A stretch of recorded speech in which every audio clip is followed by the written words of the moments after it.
So hello traders, how are you? कैसे हैं आप लोग? आइए आज हम करेंसी मार्केट का एनालिसिस करते हैं और देखते हैं कि कहाँ पे कमाने के मौके मिलेंगे। तो सबसे पहले हम लोगों ने आपको बताया था कि भाई यूरो यूएसडी अगर आपको 750 के आसपास आ जाए तो आपको बाय ट्रेड लेना है, लेकिन ये 760 तक आया और यहीं से ही ऊपर जाने लगा। ठीक है, अब क्या है, इमीडिएट बेसिस पे जो रेजिस्टेंस है वो 800 का है। 800 का है। अगर 800 के ऊपर 2 घंटे का कैंडल ब्रेकआउट करता है और इसका अगर हाई ब्रेक करता है तो आपको बाय ट्रेड एग्जीक्यूट करना चाहिए और यहाँ से फिर ये 900 तक जा सकता है। ठीक है, पहला तरीका तो ये हो गया। दूसरा तरीका क्या है कि जब तक ये 700 के नीचे क्लोजिंग नहीं देगा और क्लोजिंग देने के बाद इसका लो ब्रेक नहीं करेगा तब तक, और वैसे तो देखो मैं फ्रैंकली बताऊं कि 700 पे भी सपोर्ट है, 640 पे भी सपोर्ट है, 600 पे भी है। तो ब्रॉडर रेंज पे तो जब तक ये 600 के नीचे नहीं बंद होता तब तक इसमें तेजी है, मंदी के कोई भी संकेत नजर नहीं आ रहे। ठीक है, 600 तक भी आया तो आप बाय करके चलो, सेलिंग करने का कोई सेंस बनता नहीं है। मैं बोलूँ कि 700 पे एसएल काट लो, 650 पे एसएल काट लो, तो एक रिस्क रिवॉर्ड रेशो के हिसाब से हम काट सकते हैं। तो इसका बेस्ट तरीका क्या है कि या तो आप नीचे 700 के आसपास आ जाए बाय करो, 640 के आसपास आ जाए बाय करो, 600 का एसएल लगाओ पहला।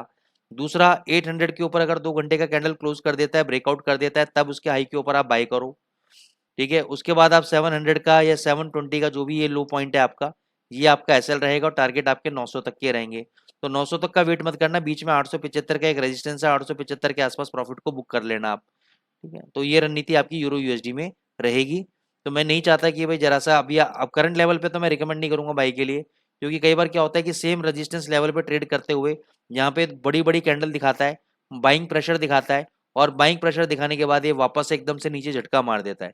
तो इसलिए मैं यहाँ पे ट्रस्ट नहीं करता हूँ कि भाई नीचे आने पे बाई कर लो, ज्यादा बेटर है। जैसे यहाँ पे देखो, ये रेजिस्टेंस था, ये रेजिस्टेंस था, यहाँ पे एकदम से नीचे मारा, नीचे मार के फिर तोड़ा इसने, तो यहाँ पे ये ऐसी बदमाशी कर सकता है। ठीक है ना, तो या तो ब्रेकआउट का वेट करो या फिर नीचे आने का वेट करो, तो वहां पे आप बाय ट्रेड लोगे, ज्यादा बेनिफिट रहेगा। सेम जीबीपी यूएसडी ऊपर के लेवल पे आपका रेजिस्टेंस ट्रेड कर रहा है, एक तरह का फ्लैग पैटर्न है आपका ये। तो अगर मान के चलो ये 2550 के लेवल को ब्रेकआउट करता है, अगर ये 2550 के लेवल को ब्रेकआउट करता है तो नेक्स्ट टारगेट आपका 2610 का है, दूसरा लेवल आपका 2700 का है। ठीक है, 2550 के लेवल को अगर ब्रेकआउट करता है तो पहला 2610 है, दूसरा 2700 का लेवल है। स्टॉप लॉस 2450 आपका स्टॉप लॉस रहेगा। दूसरा, मैंने आपको बोला था कि 2525 पाए तो बाय करो, अभी वो बाय ट्रेड हमारा एग्जीक्यूट हो चुका है। 2440 हमारा स्टॉप लॉस है ट्रेड के अंदर।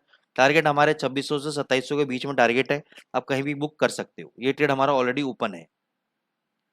ठीक है, जीबीपी जेपीवाई पे अभी कोई भी फिलहाल सिनेरियो नहीं बन रहा है, इसको अवॉइड करेंगे। एयूडी यूएसडी को भी अवॉइड कर सकते हैं। अच्छा, एयूडी यूएसडी में क्या है ना, सिर्फ गोल्ड के बेसिस पे मैं अगर बुलिश हूँ तो गोल्ड के बेसिस पे हूँ, तो इसको अगर आप चाहो तो बाई कर लो। 6550 का आपका एसएल रहेगा, इसके नीचे क्लोज हो गया तो एग्जिट, नहीं तो 6602 पे बाई करो। मेरे को लगता है कि 6650 या 6670 इसको जाना चाहिए, तो डेफिनेटली आप इसमें बाई ट्रेड एग्जीक्यूट कर सकते हो। गोल्ड पे हमने आपको बोला था कि 2380 तक ये जा सकता है, 2400 तक जा सकता है, देखो 2378 कुछ का ही लगाया, वहां से अभी नीचे आ रहा है। आज आज आपको अगर बाय एग्जीक्यूट करना है तो मैं रिकमेंड करूंगा कि 2330 के आसपास, 2330 के आसपास आप बाय ट्रेड एग्जीक्यूट करो। 2320 पे अपनी पोजीशन को ऐड करो, 2300 पे आपका फाइनल स्टॉप लॉस रहेगा। ये अगर लेवल कट गया तो एग्जिट, ऊपर आपको 2400 तक के टारगेट देखने को मिलेंगे। 23 के नीचे बंद हो गया सर तो एग्जिट, बिल्कुल भी एग्जिट। ईटीएच यूएसडीटी पे आ जाते हैं।